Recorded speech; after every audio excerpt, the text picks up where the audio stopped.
Hello student, a very good morning to all of you. पिछली class में हम लोगों ने स्टार्ट किया था मेंडल ने जो अपने प्रयोगों में प्रतीक और शब्दावली का यूज़ किया था उसके बारे में, है ना। तो फिर आज का है, आज जो उनकी नेक्स्ट शब्दावली थी, नेक्स्ट वोकैब जो था वह है प्रभावी और अप्रभावी लक्षण का। तो आइए देख लेते हैं ये क्या होते हैं। तो संकरण कराने पर प्रथम पीढ़ी में जो दो विरोधी लक्षणों में जो लक्षण प्रकट होते हैं उसे ही प्रभावी कहते हैं। ठीक है, जैसे कि जब संकरण कराया जाता है दो विरोधी लक्षण वाले पौधों में, तो उनकी F1 पीढ़ी यानी कि पहली संतानी पीढ़ी में पौधों में जो लक्षण प्रकट हो जाता है उसे कहते हैं प्रभावी लक्षण, और जो लक्षण नहीं प्रकट हो पाता है, छिपा रहता है, उसे कहते हैं अप्रभावी लक्षण।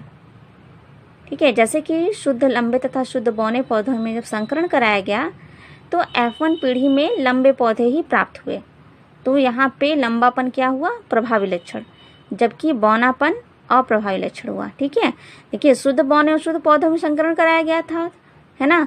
तो जो संतानी पीढ़ी में था उसमें कैरेक्टर तो लंबे और बौने दोनों के ही थे, लेकिन प्रकट क्या हुआ, लंबापन ही। ठीक है, नेक्स्ट टॉपिक है परीक्षा संकरण या फिर टेस्ट क्रॉस। तो जब प्रभावी संकर का संकरण अप्रभावी जनक से कराया जाता है तब इसे परीक्षण संकरण यानी कि टेस्ट क्रॉस कहते हैं। इस संकरण द्वारा प्रभावी फिनोटाइप के जीनोटाइप का पता लगाया जाता है कि फिनोटाइप समयुग्मजी है या फिर विषम युग्मजी।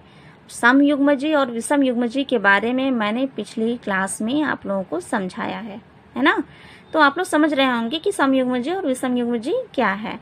जैसे इसका एग्जाम्पल देख लेते हैं टेस्ट क्रॉस का। इसका एग्जाम्पल है मोनोहाइब्रिड टेस्ट क्रॉस। जब हम एक संकर का परीक्षण कराते हैं तब देखिए क्या होता है कि जब हम किसी लंबे प्रभावी का, ठीक है, देखिए दोनों जीन्स के कैसे हैं, लंबे वाले हैं, है ना, और ये प्रभावी होते हैं, अपना कैरेक्टर शो करते हैं F1 पीढ़ी में। और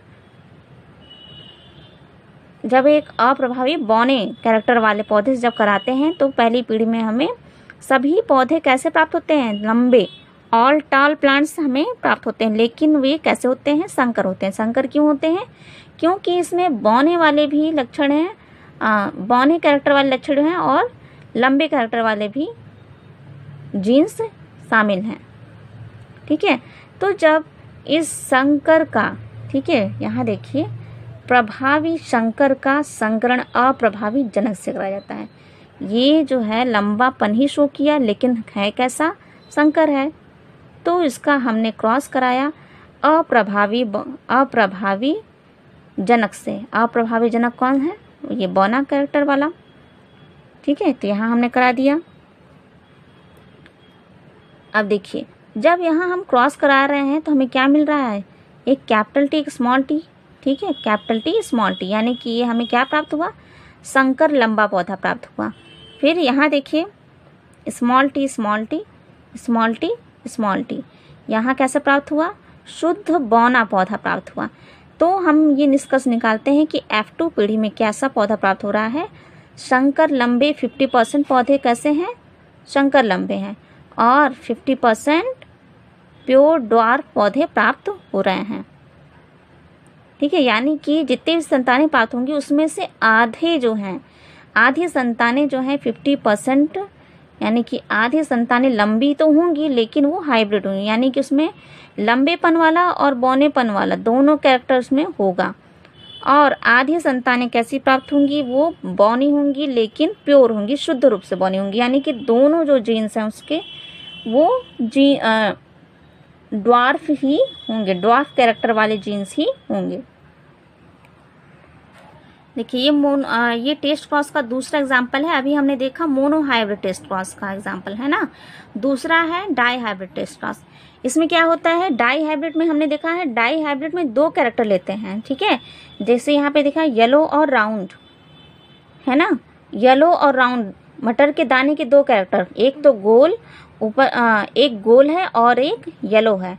ठीक, दूसरा है ग्रीन एंड रिंकल, एक हरा बीज वाला और झुर्रीदार हरे बीज वाला है। ठीक है, यानी कि 2 कैरेक्टर है, हरा और झुर्रीदार।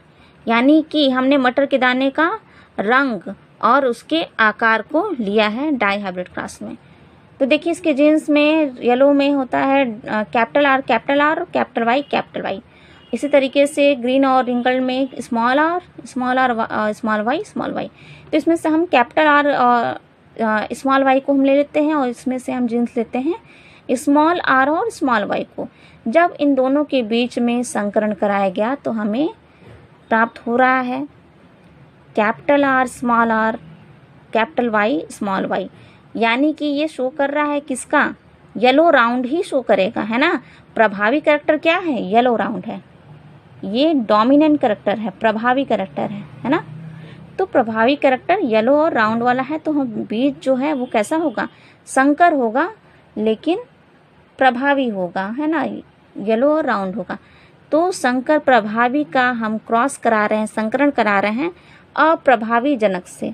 ठीक, अप्रभावी जनक से जब हमने इसका संकरण कराया तो हमें क्या प्राप्त हो रहा है, ये देखिए capital R capital Y small Y. यानी कि ये कैसा है, येलो राउंड है ना।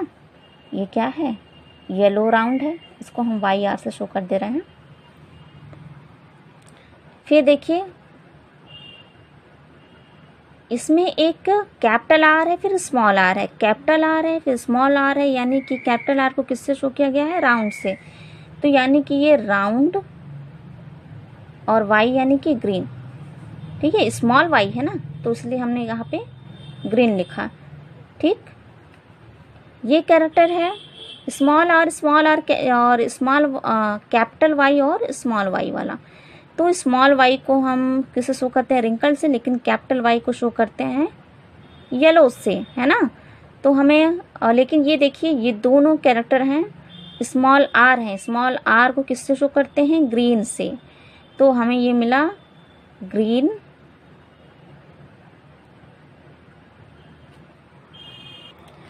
इसे फिर से समझ लेते हैं। जो कैपिटल स्मॉल आर है, यानी कि कैपिटल आर और स्मॉल आर जो है वो राउंड और रिंकल्ड को शो करता है ना।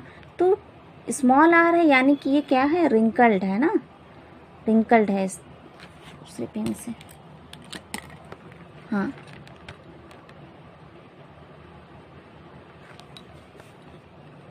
रिंकल्ड यानी कि झुर्रीदार। ठीक, ये कलर नहीं, ये मतलब राउंड को शो कर रहा है, राउंड और रिंकल्ड को। ठीक, तो जब स्मॉल आर है तो यानी कि रिंकल्ड है। यहाँ पे कैपिटल वाई है, तो कैपिटल वाई किसको शो कर रहा है, कलर को ना। तो जब कैपिटल वाई है तो यानी कि येलो, रिंकल्ड येलो प्राप्त हुआ एक। ठीक, अब यहाँ देखिए कैपिटल आर स्मॉल वाई। तो कैपिटल आर और स्मॉल वाई में देखिए कैपिटल स्मॉल आर है, यानी कि दोनों स्मॉल आर है, तो हमें कैसा बीज प्राप्त होगा, रिंकल्ड। स्मॉल वाई है यानी कि ग्रीन। यानी कि 1 के रेशियो में हमें येलो और राउंड पौधा प्राप्त हुआ। ठीक, दूसरा है 1 रेशियो में हमें राउंड और ग्रीन इस तरह का पौधा मिला। ठीक है, राउंड और बीज सीड वाले पौधे प्राप्त हुए। फिर है 1 जो है हमें मिला रिंकल्ड और येलो बीज वाला पौधा, और 1 मिला रिंकल्ड और ग्रीन वाला। ठीक है, इसे समझ रहे हैं आप लोग। यानी कि इनका रेशियो कैसा था, 1:1:1:1, यानी कि डाई हाइब्रिड टेस्ट क्रॉस में इनका रेशियो मिला है 1:1, 1:1:1। चलिए नेक्स्ट टॉपिक है जीनोम। जीनोम क्या होता है, किसी भी जीव में गुणसूत्रों के अगुणित सेट को ही क्या बोलते हैं, जीनोम कहते हैं। ये जीवों की अगुणित अवस्था में पाए जाने वाले गुणसूत्रों की संख्या को दर्शाता है। जैसे किसी आवृतबीजी पौधों के परागण में 12 गुणसूत्र हैं, तो उस पौधे की पत्ती, तने व जड़ की कोशिकाओं में 24 गुणसूत्र होंगे। यानी कि उस पौधे का जीनोम 12 होगा। यानी कि जीनोम किसी भी जीव में जो गुणसूत्र होते हैं तो उनके जो हैप्लॉइड सेट होते हैं उन्हीं को कहते हैं। ठीक है, नेक्स्ट है जीन पूल। आबादी में सभी जीव प्रारूप मिलकर ही जीन पूल का निर्माण करते हैं। यानी कि किसी पॉपुलेशन में, किसी आबादी में जितने भी जीव हैं, ठीक है, जितने भी जीव निवास करते हैं उनमें क्या किस टाइप का जो जीनोटाइप जो है किस प्रकार का है ना, किस किस प्रकार के उनके जीन्स हैं, वो सभी मिलकर जब उनकी गणना की जाती है तो उसे बोलते हैं जीन पूल। नेक्स्ट टॉपिक है मेंडल का नियम। ठीक है, तो मेंडल ने कोई नियम नहीं दिए थे। मेंडल के जो प्रयोग उन्होंने किया था मोनोहाइब्रिड और डाईहाइब्रिड, जिसके बारे में हमने पिछली क्लास में पढ़ चुके हैं हम लोग। मोनोहाइब्रिड परीक्षण और डाईहाइब्रिड जो था, एक संकर संकरण और द्विसंकर संकरण वाला जो हमने पढ़ा है ना, तो उसी प्रयोगों के आधार पर ही उनके नियमों की रचना की गई। ठीक है, तो उसमें प्रमुख रूप से 3 नियम हैं। ऐसे तो मेंडल के प्रमुख रूप से केवल 2 ही नियम हैं, जैसे कि पृथक्करण का नियम और स्वतंत्र अपव्यूहन का नियम। ठीक है, ये 2 ही नियम हैं इनके प्रमुख रूप से, लेकिन 3 नियमों को प्रमुखता दी गई है। तो उसमें पहला है प्रभाविता का नियम। प्रभाविता का नियम क्या होता है? देखिए, इस नियम के अनुसार जीवों के लक्षणों को विपरीत लक्षणों के युग्मकों या जोड़ों में बांटा जा सकता है। प्रत्येक युगल के दोनों लक्षणों में संकरण कराने पर संतति में केवल एक ही लक्षण दिखाई देता है, जिसे प्रभावी लक्षण कहते हैं। ठीक है, तथा दूसरा लक्षण जो स्वयं को प्रदर्शित नहीं कर पाता है उसे क्या कहते हैं? अप्रभावी लक्षण कहते हैं।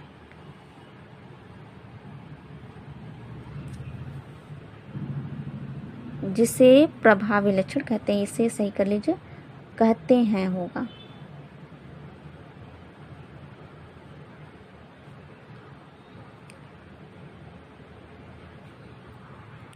देखिए, अभी हमने प्रभाविता का नियम में पढ़ा कि प्रत्येक युगल के दोनों लक्षणों में संकरण कराने पर, देखिए 2 लक्षण है, एक शुद्ध लंबा और एक शुद्ध बौना।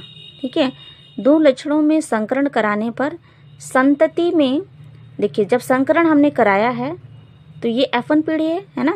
शुद्ध लंबा शुद्ध बौना पौधा जो है उसको हमने शुद्ध लंबे को कैपिटल T से शो किया है और शुद्ध बौने को स्मॉल t से। तो इसे ये क्या है? जनक पीढ़ी है।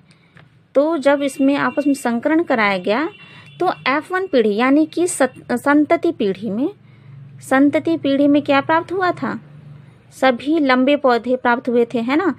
ऐसा नहीं हुआ ना कि बौने पौधे प्राप्त हुए, नहीं, केवल लंबे पौधे ही प्राप्त हुए। हालांकि जो पीढ़ी थी, जितनी संतानें जो थी, इसमें सभी में बौनापन वाला जीन पहुंचा है।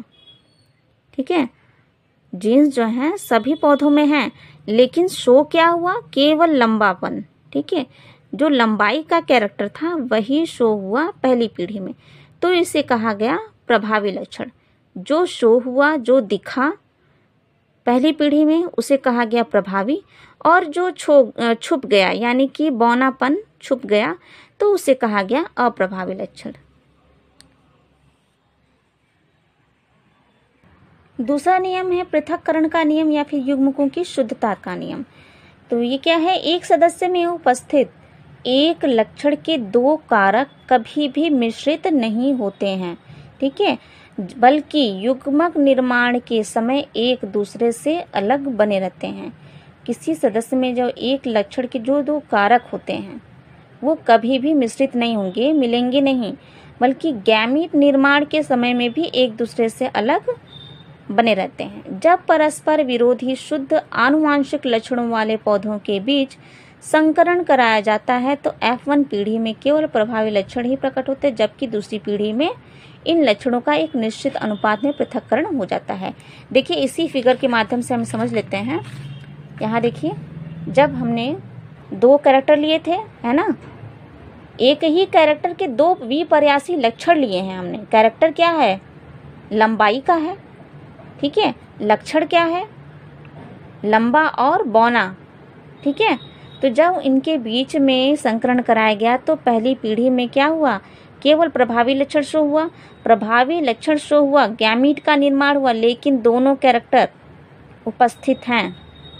देखिए सभी में दोनों कैरेक्टर उपस्थित हैं। F1 पीढ़ी में अलग अलग हैं, ये मिक्स नहीं हो रहे हैं, है ना। जब इनमें दूसरी पीढ़ी में जब इन्हें स्वपरागण कराया गया तब ये अलग हो गए। देखिए जब दूसरी पीढ़ी में स्वपरागण कराया गया है तो देखिए शुद्ध लंबा अलग हो गया, ये संकर है, और यहाँ पे शुद्ध बौना, यानी कि दूसरी पीढ़ी में हमें ये जो अप्रभावी जीन जो था शुद्ध बौने वाला वो शो हो गया था, ठीक।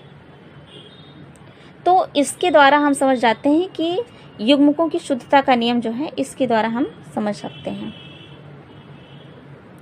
इसका जीनोटाइप और फिनोटाइप हम देख लेते हैं। फिनोटाइप यानी कि बाहरी कैरेक्टर क्या शो हुआ था? 3 लंबे प्राप्त हुए थे, 1 बौने प्राप्त हुआ था, है ना। और जीनोटाइप जब हम जीनी रूप से उसका अध्ययन किए तब क्या हुआ?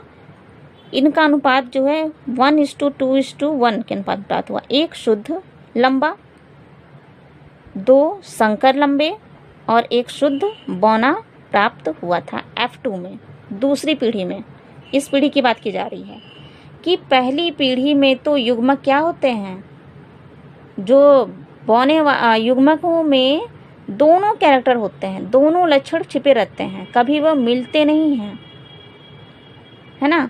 लेकिन दूसरी पीढ़ी में दोनों कैरेक्टर अलग अलग शो हो जाते हैं। ये देखिए यहाँ पे शुद्ध रूप से लंबा भी प्राप्त हो गया और शुद्ध रूप से बौना भी प्राप्त हो गया, ठीक है। और 2 जो हैं कैरेक्टर ये संकर लंबे प्राप्त हुए।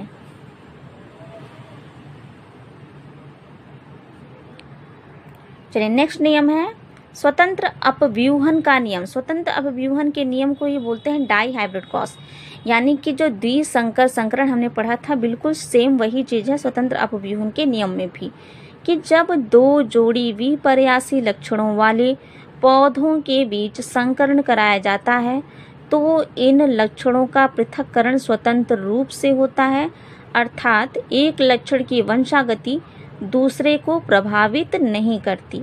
यानी कि डाई हाइब्रिड क्रॉस की ये बात कर रहा है, ठीक है। डाई हाइब्रिड क्रॉस में ही तो हमने 2 जोड़ी लक्षण लिए थे ना।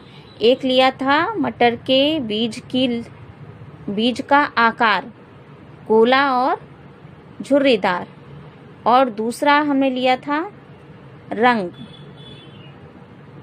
पीला और हरा, है ना। तो 2 जोड़ी लक्षण लिया था।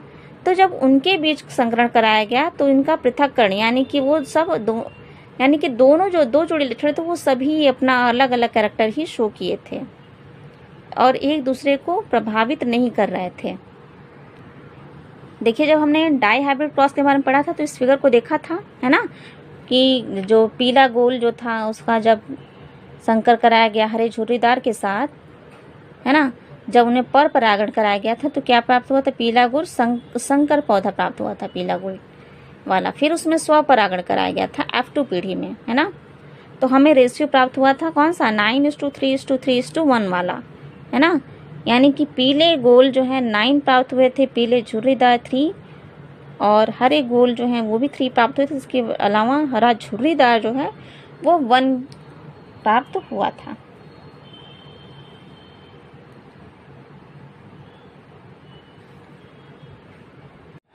देखिए अभी हमने जो 3 नियम पढ़े हैं मेंडल के, वे 3 नियम ही बहुत ही इम्पोर्टेंट है। अधिकांशतः ये 3 नियमों के बारे में ही पूछा जाता है एग्जाम में। लेकिन इसके अलावा 2 अन्य सिद्धांत भी दिए गए हैं, जिसमें चौथा है इकाई लक्षणों का सिद्धांत। जैसे कि प्रत्येक जीव में कई लक्षण होते हैं, जैसे कि लंबाई, है ना, बाल, त्वचा का रंग, पौधों की लंबाई, पुष्प का रंग आदि।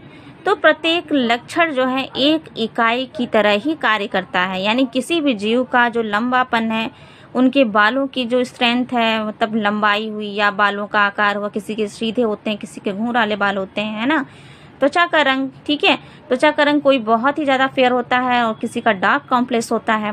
इसी प्रकार से किसी पौधे की लंबाई हो गई या किसी फ्लावर का रंग हो गया, ये सभी एक इकाई की तरह ही जीवों में कार्य करते हैं। तो इसे बोलते हैं इकाई लक्षणों का सिद्धांत।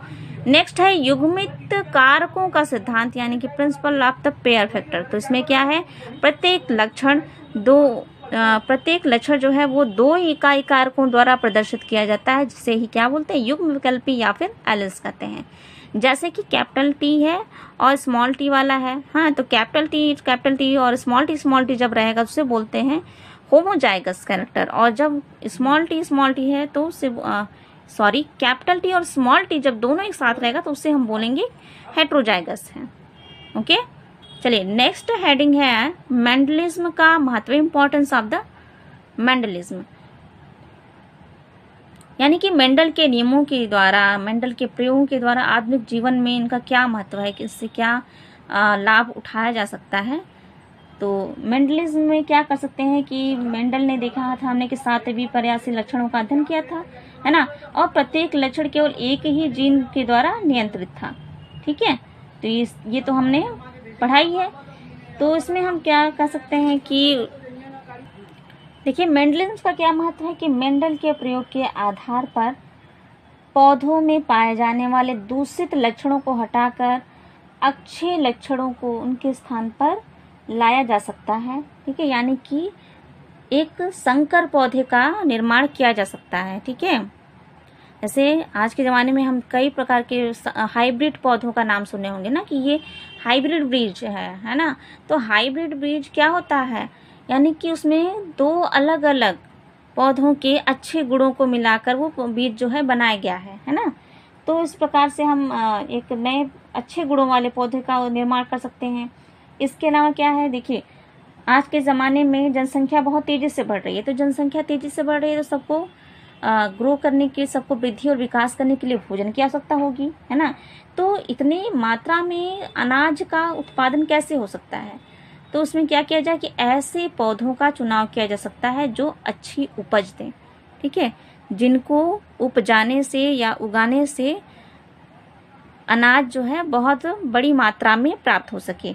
तो इसमें हम क्या कर सकते हैं, तो ऐसे पौधे जो कि अच्छी उपज देते हैं, लेकिन हो सकता है उनका स्वाद अच्छा ना हो, या फिर जो भी कैरेक्टर, उनके कुछ कैरेक्टर अच्छे ना हो, तो हम उसमें जो है दूसरे अच्छे स्वाद वाले या फिर अच्छे कैरेक्टर वाले पौधे के गुणों को, पौधे के जीन्स को इसमें मिला के एक नया पौधा बना सकते हैं, जिनका कैरेक्टर भी अच्छा हो और जो उपज भी अच्छी देते हों। ठीक है,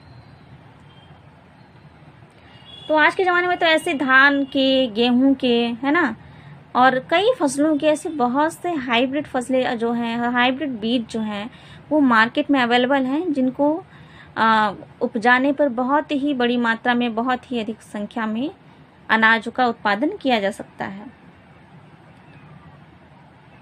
ठीक है, और इसके अलावा हम क्या कर सकते हैं, मेंडलिज्म के जो है जेनेटिक्स के माध्यम से, जैसे कि जो रोगी पौधे हैं तो उनके जो कैरेक्टर हैं खराब हैं उसको हटाया जा सकता है ना। कुछ पौधे हैं जिनमें बहुत ज़्यादा कीड़ लग जाते हैं, तो क्या कर सकते हैं, उसमें कुछ जीनों में फिर बदल करके भी एक स्वस्थ पौधे का भी निर्माण किया जा सकता है ना।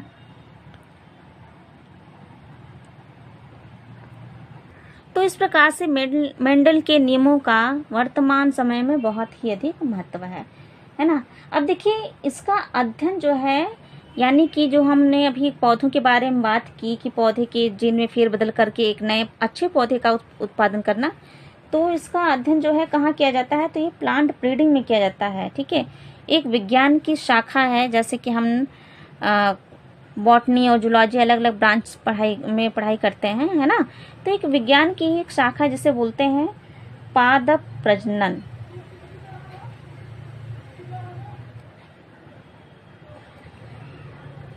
इसकी भी स्टडी की जा सकती है ना, प्लांट ब्रीडिंग। तो प्लांट ब्रीडिंग में हम इसके बारे में डिटेल में पढ़ सकते हैं। ठीक है, और हमारे भारत में एक संस्था है जिसका नाम है भारतीय कृषि अनुसंधान संस्थान, जो कि दिल्ली में है, न्यू दिल्ली में। ठीक है, इंग्लिश में से बोलते हैं Indian agriculture research institute. Indian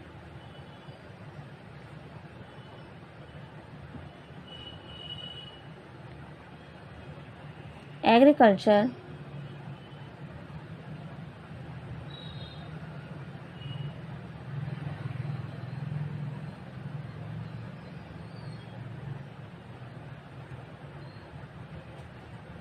ठीक है, न्यू दिल्ली में है। और इसे शॉर्ट में बोलते हैं IRI, IARI। Indian agriculture research institute कहाँ पे है? न्यू दिल्ली में है।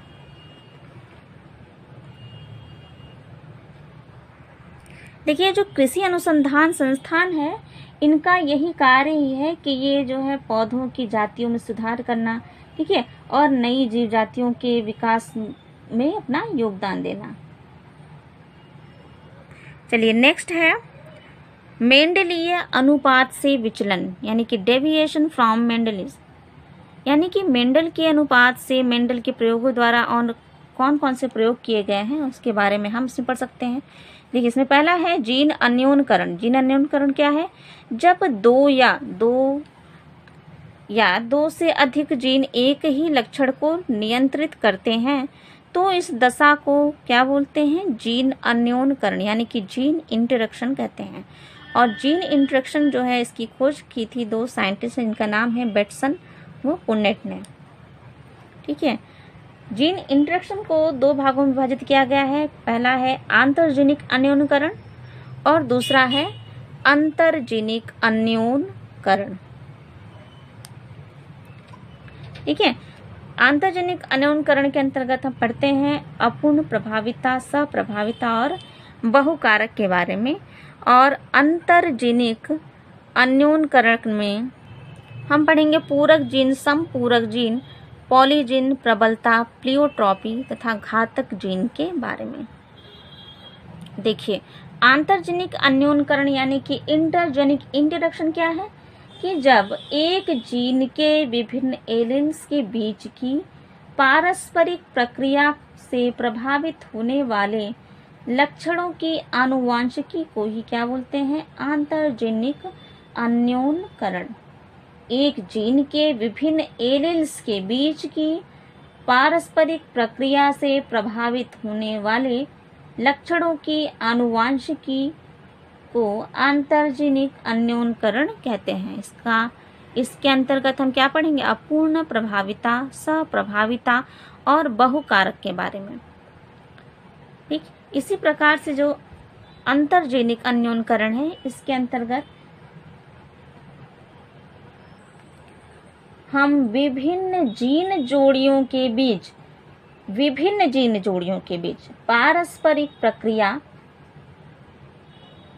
के बारे में अध्ययन करते हैं। ठीक है, विभिन्न जीन जोड़ियों के बीच पारस्परिक प्रक्रिया के बारे में जब हम अध्ययन करते हैं तो उसे बोलते हैं अंतरजीनिक अन्योन्यकरण, यानी कि इंटरजेनिक इंटरेक्शन।